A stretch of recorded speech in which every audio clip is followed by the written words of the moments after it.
Queridos irmãos, queridas irmãs, hoje nós estamos aqui reunidos para fazer esta pequena conferência, como é do nosso objetivo de estar, eventualmente, fazendo algumas conferências espirituais para apresentar temas importantes, no âmbito da nossa espiritualidade carmelitana, e também na espiritualidade da própria Igreja Católica. Então, hoje o tema dessa nossa conferência é o sacrifício. O que significa a dimensão do sacrifício, e a importância de nós entendermos o lugar do sacrifício na nossa vida cristã. Então, vamos hoje aprender bem isso. Que a vida cristã ela está permeada pelo sacrifício. De um lado, o sacrifício de Cristo, de outro lado, o nosso próprio sacrifício, que completa o sacrifício de Cristo. Então nós vamos falar dessa dimensão do sacrifício em termos tanto da virtude moral, como também do significado do sacrifício do sacramento da missa. Significado da dimensão sacrificial, melhor dizendo, no sacramento da Eucaristia. Ora, então é importante a gente começar essa explicação a partir desse texto do livro, do profeta Malaquias. No capítulo 3. Malaquias 3 diz: virá ao seu templo o Senhor que buscais, o anjo da aliança que desejais. Ele que vem, o Senhor dos exércitos. E quem estará seguro no dia da sua vinda? Quem poderá resistir quando ele aparecer? Porque ele é como o fogo do fundidor, como a lixívia dos lavadeiros. Ele se sentará para fundir e purificar a prata. Purificará os filhos de Levi e os refinará, como se refina o ouro e a prata. Então eles serão para o Senhor e se apresentarão como ofertas como convém. Então eles apresentarão ao Senhor as ofertas como convém. E a oblação de Judá e de Jerusalém será agradável ao Senhor como nos dias antigos, como nos tempos de outrora. Então aqui veja o texto de Malaquias, capítulo 3. Ora, esse texto faz parte da liturgia da festa da purificação, que nós vamos celebrar no próximo sábado. Então, o conteúdo espiritual e teológico da festa da purificação de Nossa Senhora, que é também a apresentação do menino Jesus no templo, que é o quarto mistério gozoso, portanto, é de um conteúdo extremamente forte, extremamente importante para a nossa espiritualidade, para o fundamento da nossa fé. Então, o que eu quero ressaltar aqui são 3 aspectos dessa passagem de Malaquias. Primeiro é o seguinte: o Senhor virá a seu templo. Então, por isso que fala dessa passagem no dia que Cristo chegou para visitar o templo de Jerusalém, com 40 dias de nascido. Mas aqui o profeta também fala no contexto o seguinte, de que Deus vai visitar a igreja. O templo do Senhor é a igreja. Então, nesse contexto aqui de Malaquias, nós podemos entender também a vinda gloriosa de Cristo, a sua segunda vinda gloriosa, purificando a igreja, restaurando a liturgia, restaurando a fé, purificando especialmente os sacerdotes, como fala aqui, os filhos de Levi, e aí sim eles ofertarão ao Senhor uma oferenda agradável. Então, o segundo aspecto aqui, primeiro, que Deus, o próprio Cristo, o próprio Deus, virá até a sua igreja. O segundo é que ele faz questão de receber o sacrifício, a oblação, ou a oferta, como diz aqui também, né? Todos esses nomes têm o mesmo sentido: oblação, oferta, né? Sacrifício, holocausto. Ora, e o terceiro o ponto importante aqui em Malaquias é a purificação para que você possa ofertar o sacrifício. Então, vale a pena a gente entender também por que a gente chama essa festa de purificação de Nossa Senhora. Não é porque Nossa Senhora precisou de uma purificação. É porque ela cumpriu o rito da purificação, que era um rito do Antigo Testamento, que consistia no seguinte: a mulher que dá à luz, ela está impura por causa do sangue que ela derrama no parto. Olha só. Então ela tem que se purificar desse sangue. Então ela vai no templo e faz um rito, entrava numa piscina, tem todo um rito para purificar-se do sangue. Claro, Nossa Senhora, com o seu parto virginal, não precisou de nada disso, mas cumpriu esse rito, né? Entretanto, a ideia de purificação permanece ligada a essa festa, né? Ligada à espiritualidade dessa festa, e, portanto, algo que tem que penetrar também no nosso entendimento, né? Ou seja, que nós precisamos estar puros para participar do templo de Deus, das coisas santas de Deus, né? O sentido não só de nós nos confessarmos, do confítero antes da missa, dos jejuns, das abstinências, né? Ou mesmo das ocasiões em que nós somos obrigados, por alguma questão de doença, por alguma questão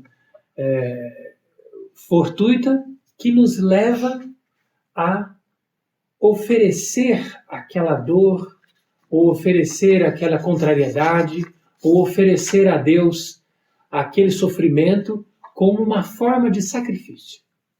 Então, tudo isso nós vamos apresentar agora, né? Todos esses aspectos, né? E resumindo, são 3 aspectos que nós podemos dizer. Primeiro, né?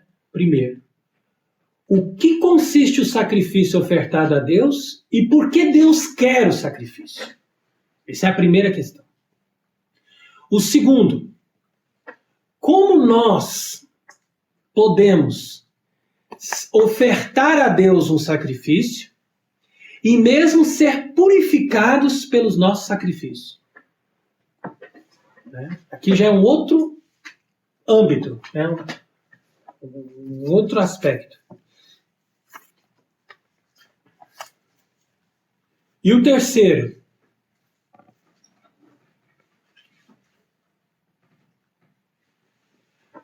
como a espiritualidade verdadeira da Igreja Católica está baseada na lógica do sacrifício.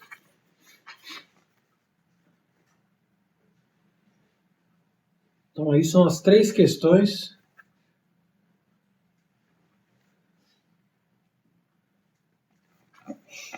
que nós apresentamos hoje no tema relacionado ao sacrifício. Vamos então para a primeira questão. Oséias, capítulo 6, versículo 6. Porque eu quero o amor mais do que os sacrifícios e o conhecimento de Deus mais que os holocaustos. Essa frase de Oséias foi citada por Nosso Senhor aqui no Evangelho, São Mateus, capítulo 9, versículo 13, né?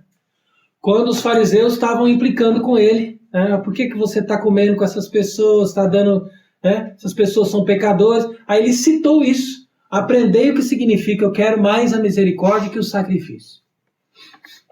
Ora, vamos entender bem o significado desse texto de Oséias, citado por Nosso Senhor, porque é muito comum as pessoas citarem esse versículo para dizer que a igreja está errada e que Deus não quer sacrifício. Mesmo dentro da própria igreja, né, no contexto modernista que nós vivemos nos dias de hoje, as pessoas acham que o sacrifício foi abolido. Simplesmente não existe sacrifício. A missa não é mais um sacrifício, porque Deus não quer isso. E Deus também não quer que a gente fique fazendo sacrifício. Ora, se Ele não quer nada disso, por que Ele quis que o seu filho morresse na cruz? E ainda mais, se Ele quis que o seu filho morresse na cruz, como dizem os protestantes, mas depois não quer absolutamente mais nada que complete esse sacrifício, em certa maneira, né? Não porque ele necessite de um complemento, mas porque ele necessita de uma solidariedade diferente, de uma participação. Por que então São Paulo veio e disse: complete minha carne que falta aos sofrimentos de Cristo, né, para a edificação da igreja? Então quer dizer que a questão aqui não está bem entendida. Então, para que fique bem esclarecido esse texto de Oséias, é preciso a gente entender assim. Quando nós estamos aqui em Oséias falando de sacrifício e holocausto, estamos falando dos ritos de sacrifício e holocausto que eles celebravam no Antigo Testamento. Certo? Então, aqui nós não estamos falando nem da Santa Missa e nem estamos falando da virtude de eu querer me sacrificar. Não está se falando disso. Está se falando do rito de sacrifício que eles celebravam no Antigo Testamento, matando os animais. Literalmente isso. E Jesus está falando para os fariseus: olha, antes de vocês irem lá fazerem os ritos e ficarem felizes que estão executando os animais, derramando o sangue dos animais para agradar a Deus, saibam que antes disso agrada mais a Deus a misericórdia e o amor. Então, isso que Jesus quis dizer citando Oséias. Entendeu? E a verdadeira interpretação. Nada fora disso. Simplesmente, olha, você continue fazendo aquilo sem deixar isso, porque isso é mais importante. E normalmente as pessoas não entendem essa dicotomia. Geralmente as pessoas acham que é ou uma coisa ou outra.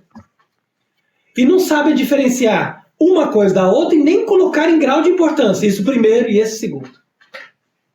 Por isso que é muito importante a gente aprender a lógica, aprender as questões, né, que são apresentadas, principalmente nesse método que foi usado por São Tomás, que ficou sendo o método por excelência de ensinar a teologia, né, que você apresenta as coisas dentro de cada gaveta, né, bem explicadinho, com o grau de importância de cada um. Então fique bem esclarecido isso. Primeiro, que Deus queria sim o sacrifício do Antigo Testamento, mas que em Oséias ele estava denunciando que eles estavam dando muita atenção para os ritos e estavam esquecendo das pessoas. Então ele estava dizendo, ó, primeiro o amor, a misericórdia, depois você vai lá e faz o sacrifício, que aí Deus vai aceitar as duas coisas. Né? E você vai estar cumprindo a lei, não só de uma forma externa, mas também interna. Ora, se isso já era observado, né, com proveito no Antigo Testamento, agora imaginem a lógica do Novo Testamento. Qual que é a lógica do Novo Testamento? Aqui vem a segunda questão. Porque se Deus aceitou os holocaustos, Ele quis os holocaustos, então como que nós vamos entender agora, no Novo Testamento, se Deus ainda quer holocaustos e que tipo de holocaustos Ele quer? Lembremos-nos daquilo que está no cânon da missa, o cânon romano, que é a oração eucarística mais bela e mais perfeita que foi feita em toda a história da humanidade, é verdadeiramente inspirada. Nenhum rito, nenhuma anáfora, nenhuma oração eucarística em todos os tempos, você pode ler com atenção, você pode meditar, supera a perfeição do cânon romano. Por quê? Porque ali se encontram todos os elementos próprios para mostrar quais são os sentimentos de um sacerdote ao oferecer o sacrifício da missa. Por isso que o cânon romano é tão odiado. Né? Existe uma campanha feroz para se liquidar com o Cânon Romano, para ele não existir mais. Isso aí, prestem bem atenção. Então, ali no Cânon Romano diz assim, Supplices te rogamos, onipotens Deus, iubec per manus sancti angelitui, in sublime altare tu, in conspecto divine majestatis tu.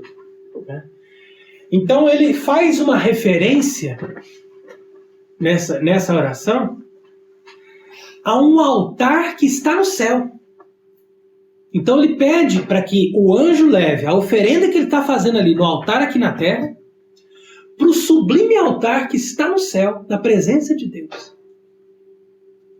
Então veja, olha a referência. Da onde tirou-se isso? Livro do Apocalipse, leia lá que está descrito, que está um altar colocado e o cordeiro de pé nesse altar. Por isso que a gente vê, muitos escreveram sobre isso, a respeito de como o livro do Apocalipse ele traz também uma visão mística muito forte a respeito da Santa Missa. Ora, o cordeiro de pé, vivo e ao mesmo tempo morto, em cima do altar, é exatamente a descrição do sacrifício da missa.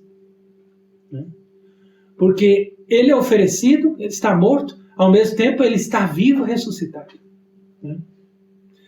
E ali também no Cânon Romano, lembre-se como o sacerdote diz assim, supraque propicius ac sereno vultur dineris. Supraque propicius ac sereno vultur respicere dineris. Ou seja, sobre estas oferendas, olhai com um rosto sereno e propício.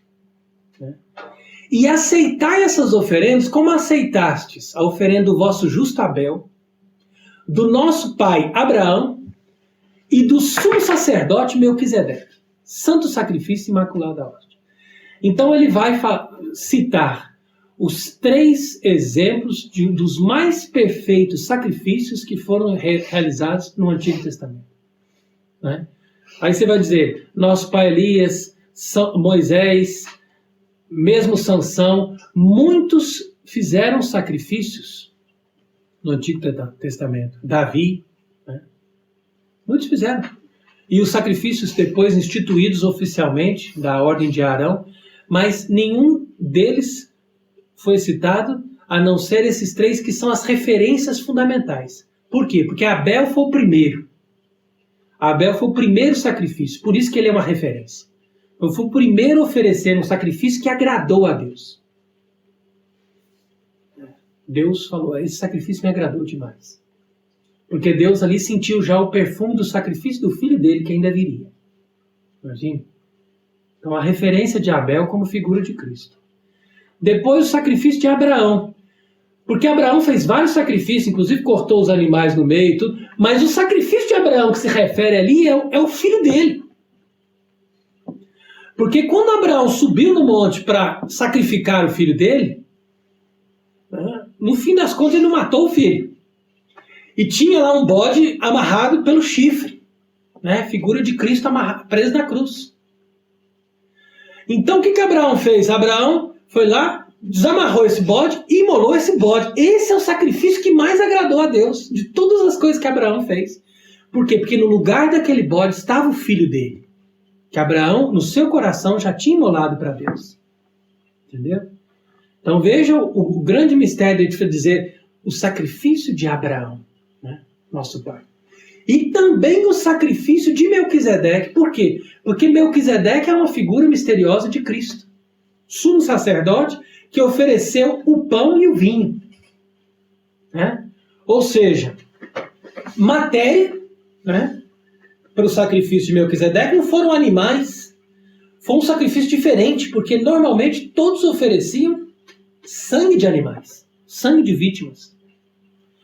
E Melquisedeque foi lá e ofereceu pão e vinho.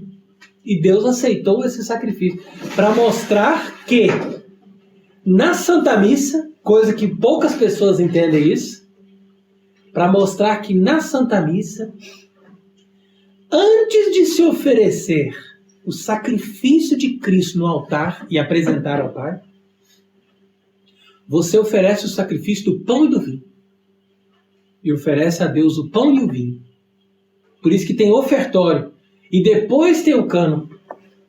Né? O ofertório não é para oferecer o corpo e o sangue de Cristo, porque ele não está ali ainda. É para oferecer pão e vinho.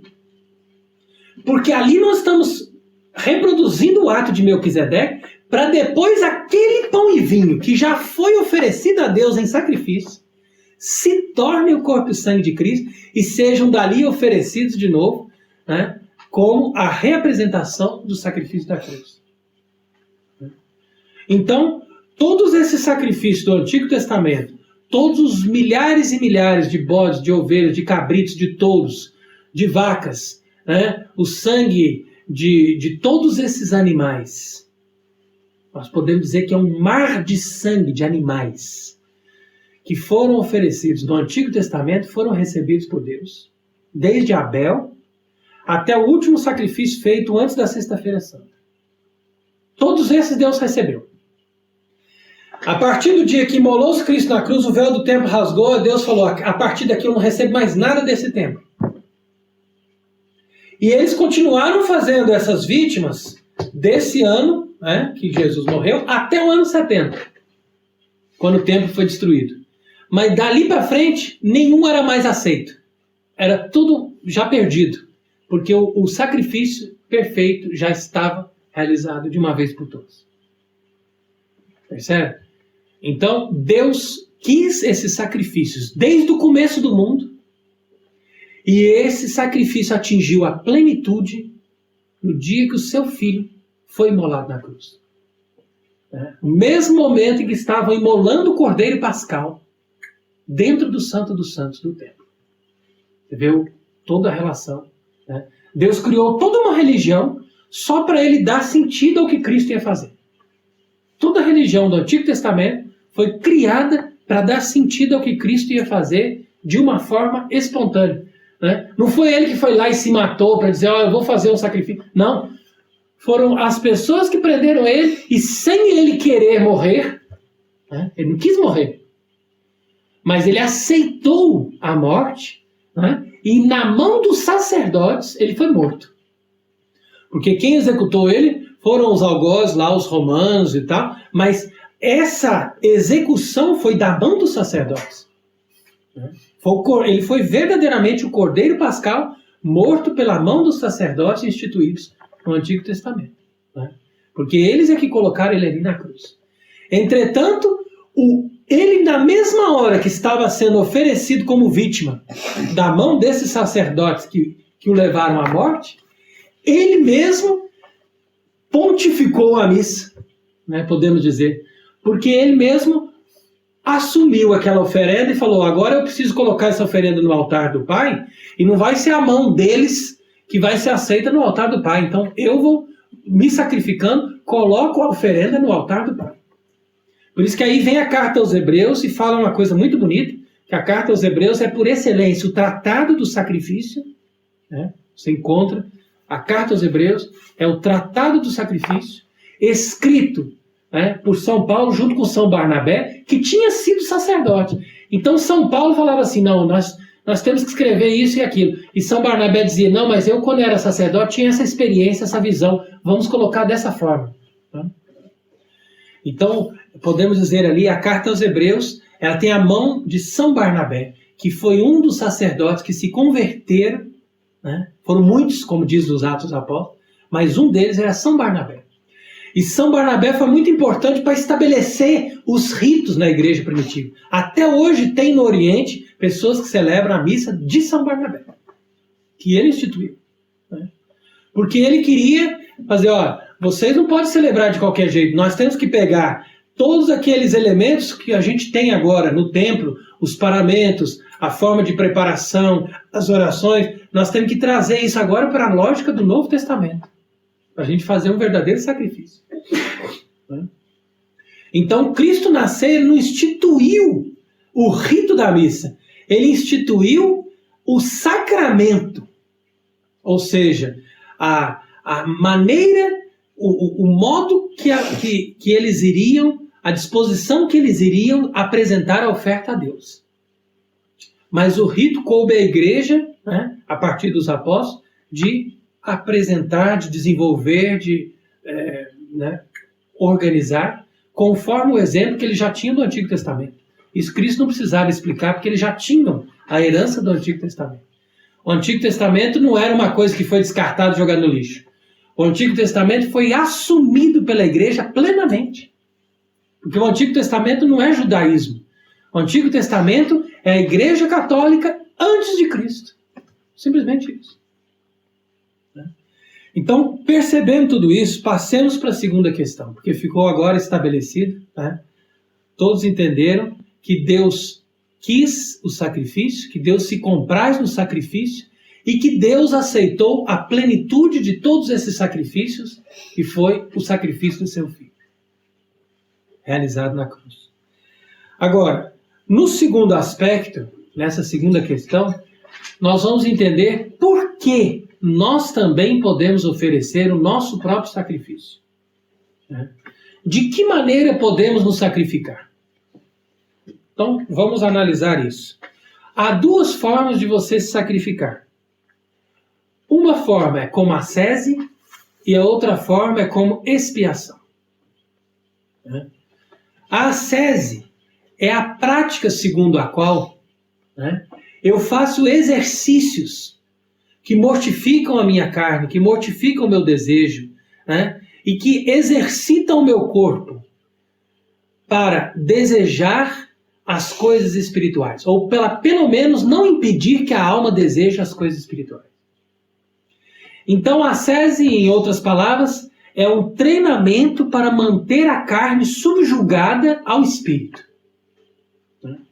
Essa é a prática dos monges desde os fundamentos da vida monástica e que se encontra também em outras religiões, porque essas pessoas, mesmo não conhecendo a verdade revelada, eles já tinham aquela intuição de que precisavam se levar para as coisas espirituais muito mais do que ficarem se deleitando nas coisas carnais.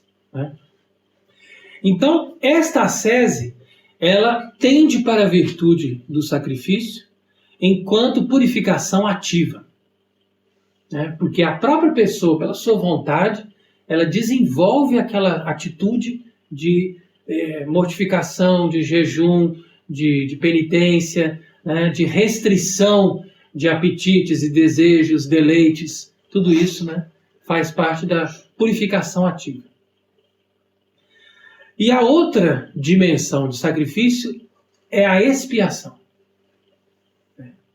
que está ligada à purificação passiva.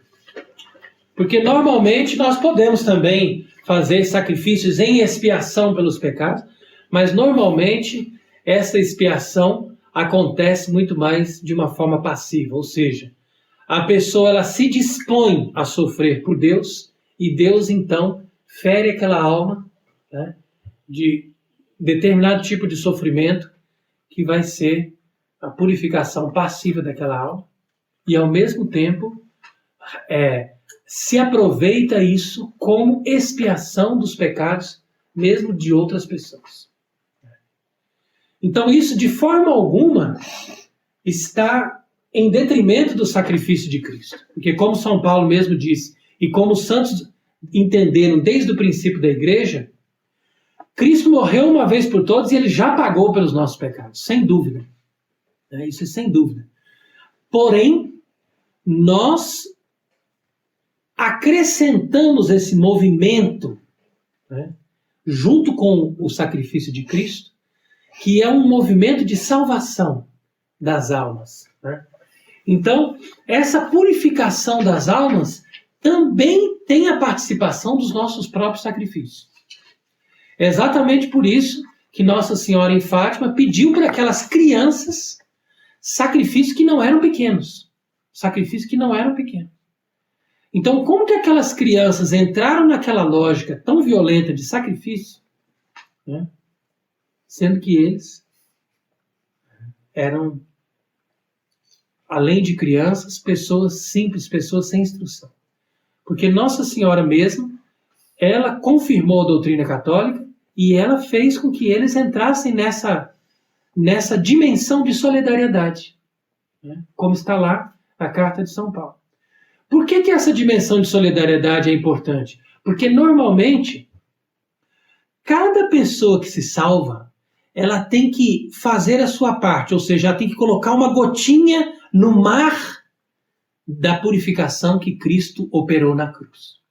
A pessoa tem que colocar a sua gotinha ali em cima, para dizer que você deu valor, que você está junto com Ele, morrendo e se sacrificando, né? Entretanto, os pecadores não fazem isso. Eles não somente não acrescentam o seu sacrifício, mas eles ofendem a Deus. Então essa lógica de expiação representa o seguinte, que eu, que já estou unido a Cristo, né, que já estou remido, né, que já faço parte das almas eleitas de Deus, né, eu então vou acrescentar, ou seja, vou me dispor a sacrificar a minha vida. Né? Vou me dispor a um eventual sofrimento para que aquele sofrimento seja uma gotinha que está faltando para a conversão daquelas almas que não estão dispostas a se mover e a se salvar. Então, essa lógica foi muito bem entendida desde o princípio da igreja. Por isso que a igreja primitiva ela se caracteriza por mártires e ascetas. Os ascetas na purificação ativa, os mártires na purificação passiva, né? Ambos dando a sua contribuição para a salvação dos outros pecadores. Né? Eles que um dia foram pecadores também, e que se salvaram também com as orações e com os sacrifícios de outros mártires e outros ascetas. Né? Então quer dizer que Deus, ele criou essa comunidade, vamos dizer assim, de sacrifício, no mesmo dia que ele se sacrificou na cruz. Então a Igreja Católica, nós podemos dizer o seguinte, que a Igreja Católica se baseia literalmente sobre o sacrifício. É aqui que entra a terceira questão que nós estamos abordando hoje. A Igreja Católica está baseada na lógica do sacrifício, desde a sua fundação no sacrifício da cruz. Né? E Nossa Senhora, junto com São João e outros discípulos que acompanharam a morte de Cristo, eles se impregnaram tanto desses sentimentos, né? E isso foi tão bem transmitido para as outras gerações, que a igreja jamais perdeu esse entendimento, né? Essa lógica, essa força, a não ser quando chegou, vamos dizer assim, na época do Renascimento, né? Aí veio já a influência do protestantismo também, né? E agora nos tempos modernos, em que nós vivemos sob a heresia, ou pior, sob a tirania da horizontalidade. O que é a tirania da horizontalidade? É aquela doutrina modernista imposta para todos, de que tudo tem que ser do homem para o homem. Nada para Deus. Até Deus tem que descer do céu e vir aqui, né, ajudar os homens, porque afinal de contas, Cristo já não lavou o pé, então que continue lavando os pés até o fim. Não tem mais nada para ele. Ele que fica lavando os nossos pés. Né? Afinal de contas, ele já começou com Pedro, com os discípulos, então que fique até o fim do mundo lavando os nossos pés e nós não ofereçamos nada a ele. Né? Essa é a satânica lógica da horizontalidade. E essa horizontalidade maligna já estava no olhar de Judas quando ele começou a julgar aquela moça, né, Maria Madalena, que estava quebrando o vaso de nardo puríssimo. Valia muito dinheiro, de fato, mas aqui foi uma atitude de sacrifício. Ela sacrificou aquele vidro de perfume, ela quebrou literalmente o vidro. Para dizer, eu estou sacrificando isso aqui. E de tal maneira que aquele perfume ficou derramado ali, ficou desperdiçado no chão. Ficou todo derramado no chão. E ela só passou no pé dele, depois acho que passou também um pouco no cabelo. Né? Então foi bonita aquela atitude dela, porque ela entendeu que ele ia ser imolado e que ela estava querendo se sacrificar com ele. Né? Aquele vaso de perfume era ela. Era a alma dela. Né? Se sacrificando com ele. Né? E Judas ficou irritadíssimo com isso.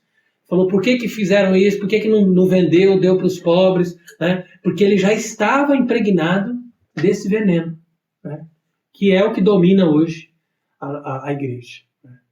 É a heresia por excelência que domina a igreja. Se você for dizer cada heresia, não, falam isso, falam aquilo, tá bom, fica uma coisa meio subjetiva, mas o pano de fundo é esse.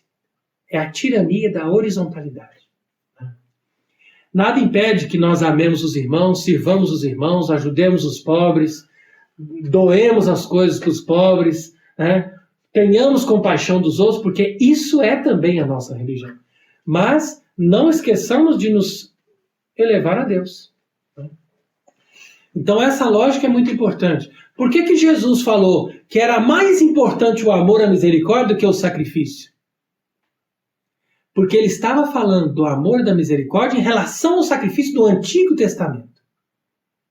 Agora, quando ele fala do sacrifício dele, né, o sacrifício dele é mais importante do que todas essas coisas. Por isso que ele diz, devo receber um batismo. E como estou ansioso para que esse batismo se conclua. Como quem dizendo, olha, não tem nada mais importante. Então eu vim fazer isso e eu quero que aconteça logo. Porque não tem nada mais importante que isso. Porque através desse sacrifício, dessa verticalidade da sua oferta de si mesmo na cruz, ele deu ao Pai a mais perfeita glória. E ele veio ao mundo, antes de querer salvar-nos, ele veio ao mundo para dizer assim, eu vou dar ao Pai glória. Eu vou calar Satanás e vou redimir a ofensa que Adão jogou na cara de meu Pai. Eu vou lá para isso, para dar a glória que meu Pai merece. Entendeu? Então ele morreu em primeiro lugar para ofertar esse sacrifício, ou seja, render ao Pai a mais perfeita adoração, a mais perfeita glória. Em segundo lugar, através disso, ele expiou os nossos pecados. E ele, expiando os nossos pecados, nos deu a possibilidade de nós também participarmos dessa perfeita glória de Deus. E por que é importante nós darmos glória a Deus? Porque quando nós damos glória a Deus, nós começamos a endireitar as coisas desde o princípio. Não tem como eu servir os pobres, fazer as coisas bem, procurar ser bom para os outros, se eu primeiro não dei glória a Deus. Porque as coisas têm que ser restauradas no seu princípio. E o princípio de tudo é dar glória a Deus, da onde veio a nossa vida, de onde veio todos os bens, de onde vieram todas as coisas que existem. Então, se a gente não dá glória a Deus, a gente não entende o que é mais importante. Então, começa daí, né? Por isso que o Pai Nosso não começa dizendo que nós perdoemos, perdoai as nossas ofensas, que nós também perdoemos os que nos ofenderam, mas começa dizendo, santificado seja o vosso nome. É a primeira petição do Pai Nosso, porque, em primeiro lugar, dê glória a Deus. Depois vamos pedir também o pão nosso, vamos pedir o perdão, vamos pedir que nos livre do mal, e assim por diante. Entendeu? Então, a partir do momento em que eu dou essa verticalidade, ou seja, que eu ofereço a Deus o que Ele merece, por isso São Tomás diz na Suma Teológica, né, que o sacrifício faz parte da virtude da religião. A virtude da religião, por sua vez, é subordinada à virtude cardial da justiça. A virtude cardial da justiça significa o seguinte, que eu devo dar a cada um que ele merece. Isso é justiça. E o que Deus merece? A mais perfeita e infinita glória. Ora, se Deus merece a mais perfeita e infinita glória, na subvirtude da justiça, que a gente chama de religião, nós damos a Deus a mais perfeita glória que Ele merece. Ora, o que pode haver de mais perfeito, de mais nobre, de mais glorioso? O sangue. Então, desde o início do mundo, as pessoas deram a Deus o sangue, mesmo de pessoas. Mesmo de pessoas. Não é porque eles estavam oferecendo necessariamente para Satanás. Mesmo os pagãos, eles ofereciam sacrifício de animais e de pessoas, muitas vezes tentando descobrir que aquilo seja ofertado ao verdadeiro Deus. Porque eles tinham uma noção do próprio direito natural que tinha que dar para Deus aquilo que Deus merecia. E o que Deus poderia merecer? Algo de mais grandioso. Não existe nada mais grandioso que a vida. Então, foi nisso que Cristo deu ao Pai aquilo que era mais perfeito e mais grandioso. Ou seja, a sua própria vida. Mas ofertada em sacrifício de agradável odor. Por quê? Porque não era simplesmente uma vítima ignorante e irracional, mas era uma vítima racional que tinha conhecimento que estava fazendo e se ofertava voluntariamente. E não somente isso, mas a qualidade dessa vítima era perfeita, porque a vítima era pura e era divina. Porque quando a vítima é impura, Deus fala, tudo bem, não tem outra coisa, oferecer um animal com defeito. Mas ofereceu-se um animal puro, perfeito, né, na plenitude da idade, animal que eu digo, né, racional, que é o ser humano, né, e ainda por cima, Deus, ou seja, de mérito infinito. Então, daí nós entendemos que, pela virtude da religião, nós temos que procurar um sacrifício para oferecer a Deus. E a Igreja Católica nos ensina, não procura não, já foi oferecido, né? Já foi colocado lá no Calvário, Deus já aceitou e já se estabeleceu um rito para que esse sacrifício seja ofertado todas as vezes que ele for apresentado assim. Né? Então, por isso nós não precisamos mais nos preocupar, como os antigos se preocupavam, de achar um sacrifício que agrade a Deus, porque isso já se achou. Né? Agora nós precisamos oferecer bem esse sacrifício que já foi oferecido por uma vez por todas.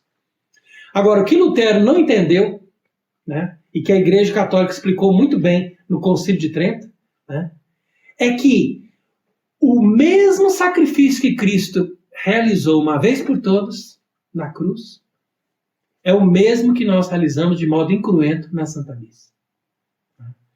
Por que a gente diz que de modo incruento? Porque ele não vai ter que toda hora ficar ali sofrendo, né?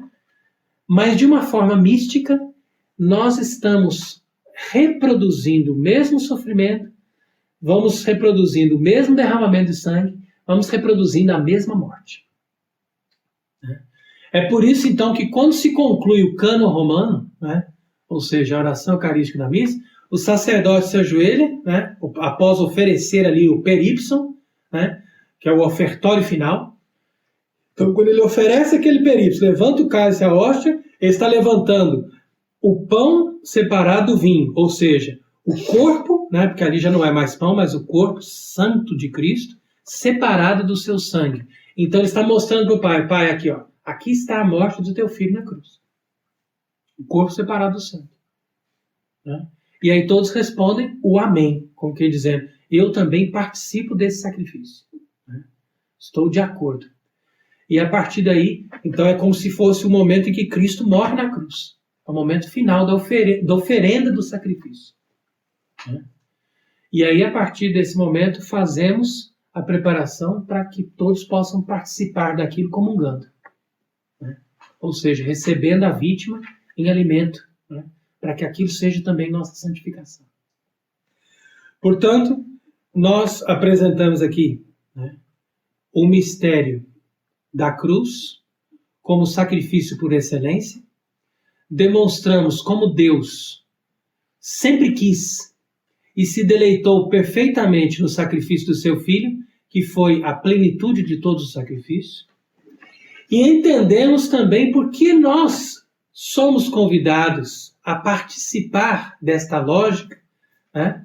E por que a Igreja Católica nos exorta a um sacrifício pessoal, em forma de ascese ou expiação, e porque a Igreja Católica também nos exorta a participarmos da Santa Missa, que é um sacrifício litúrgico, ou seja, comunitário, onde a própria Igreja oferece, na pessoa de Cristo, o mesmo sacrifício da cruz. E une esse sacrifício da cruz com os sacrifícios pessoais que nós fazemos a Deus. Então, tudo isso na lógica daquilo que está escrito no Salmo 50, né? Quando diz assim, holocaustos não delectáveis. Então, o sacrifício, o Salmo 50, ele diz isso, que Deus não se deleitou dos holocaustos. Entretanto, ele termina, né? E aí sim vão ser aceitos os vítimas e holocaustos no vosso altar. Então a gente tem que prestar muita atenção quando a gente lê essas coisas nos Salmos. Né? Porque se você pega uma parte da Bíblia, você não entende. Então você tem que pegar o contexto todo para você realmente entender a doutrina da igreja. A doutrina da igreja ela é feita da Bíblia como um todo, é um olhar único. Por isso que diz o Cântico dos Cânticos, que Deus admira a sua esposa porque ela tem um olhar de pomba. Teus olhos estão como olhos de pomba. Por quê? Porque a pomba só tem um foco. Assim é a igreja. Só a igreja católica tem essa capacidade de ver toda a Bíblia num só olhar. Né? E o protestantismo vai lá e diz, não, tá vendo? Aqui Deus está dizendo que ele não se deleita dos holocaustos. Entendeu? E aí quer provar que você não pode fazer os sacrifícios nem pessoais, nem comunitário, que é a missa, né? Sacrifício oficial da igreja, litúrgico. E simplesmente você tem que se contentar que lá Cristo já morreu na cruz uma vez por todos, pronto, agora nós não temos mais que celebrar isso. E nem oferecer a nossa própria adesão a isso. Então, quando ele fala que ele não se deleitou dos holocaustos, é porque aqueles mesmos holocaustos que Deus pediu no Antigo Testamento, ele mesmo rejeitou. Mas ele pediu para quê? Para que eles aprendessem a lógica do oferecimento. E por que ele rejeitou? Para mostrar que aquilo era imperfeito e para nos dar o desejo de que Cristo viesse para oferecer o verdadeiro, puro e perfeito sacrifício. Daí que a gente diz na oração da missa, hóstia pura, hóstia santa, hóstia imaculada. Igual essa nunca vai ser oferecida. Só essa que agradou a Deus. Então, o mesmo Deus que pediu, ele agradou-se desse sacrifício enquanto eram figuras. Mas ele mesmo rejeitou enquanto aquilo era imperfeito. Por isso não tem sentido os judeus quererem construir o templo de novo, né? E fazerem sacrifício de animais, sendo que Cristo já se ofertou. Né? E isso eles estão tentando fazer, estão com tudo pronto para fazer, mas é exatamente isso que vai ser a abominação da desolação. Por quê? Porque eles querem substituir o sacrifício de Cristo pelo sacrifício de animais que já foi rejeitado. Entretanto, nós que somos verdadeiros católicos, né, que desejamos ser verdadeiros católicos, permanecer na verdadeira fé, tenhamos bem vista disso. A importância de nós basearmos a nossa vida no sacrifício. Né? E também não nos desenvolvermos totalmente nem na ascese e nem na expiação. Nem na ascese nem na expiação. Mas a partir do que Cristo fez, façamos a nossa contribuição na medida das nossas forças. Para que não venha também o orgulho. Tá? Por isso que Santa Teresinha, nessas horas, é importante para nos lembrar, né, que, antes de tudo, Ele é que nos salva. Ele é que faz por nós. Ele é que oferece a sua vida. E nós, na medida da nossa enfermidade, da nossa...